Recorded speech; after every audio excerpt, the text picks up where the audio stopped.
আপনি কি কখনো এই ছদ্মবেশী ঘোলটা খেয়েছেন নাকি? তবে আমি নির্ঘাত শিওর আপনি এর সঠিক নামটা জানেন না। আমাদের ভারতীয় রন্ধন প্রণালীতে রান্নার মিল থাকলেও নামের মিল একদমই থাকে না, তবে তার জন্য গুণের কোনো পরিবর্তন হয়।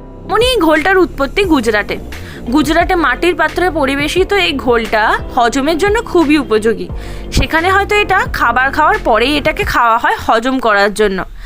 তবে আমরা বেশিরভাগ জনই এটাকে একটুখানি গরমকালে রিল্যাক্সিং কোল্ড ড্রিঙ্ক হিসেবেই খেয়ে থাকি, যেমন আমরা লস্যি খেয়ে থাকি। তবে মন্দ লাগে না। তামিলে একে মোর বলে, আবার মহারাষ্ট্রে নাকি একে বলে টাক, কোথাও আবার মাঠা নামেও পরিচিত। আচ্ছা, আপনারা কোন নামে চেনেন এই ঘোলটিকে? আমাকে কমেন্টে জানাতে কিন্তু ভুলবেন না। আমি এখানে বানিয়ে নিয়েছিলাম মশালা চাট। তার জন্য আমি টক দইটিকে ভালো করে ফেটিয়ে নিয়ে তার মধ্যে পরিমাণ মতো জল দিয়ে দিয়েছিলাম, আর ওপর থেকে দিয়ে দিয়েছিলাম কাঁচা লঙ্কা, ধনে পাতা আর পুদিনা পাতা কুচি। তারপর দিয়ে দিয়েছিলাম স্বাদ মতো নুন আর চিনি।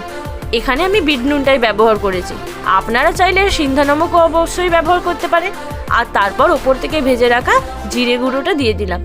এবার ভালো করে মিলিয়ে নিলেই তৈরি হয়ে যাবে আপনাদের মশালা চাট। আপনাদেরকে তো বলাই হয়নি, এই ঘোলটার আবার বিদেশেও পরিচিতি রয়েছে, সেখানে নাকি আবার বাটার মিল্ক নামে পরিচিত। আচ্ছা, আপনারা কি জানতেন এত কিছু? যদি এইরকমই আরও নতুন নতুন ভিডিও দেখতে চান তাহলে সঙ্গে সঙ্গে সাবস্ক্রাইব করে ফেলুন আমাদের বঙ্গরুচি চ্যানেলটা, যেখানে এরকম নিত্য নতুন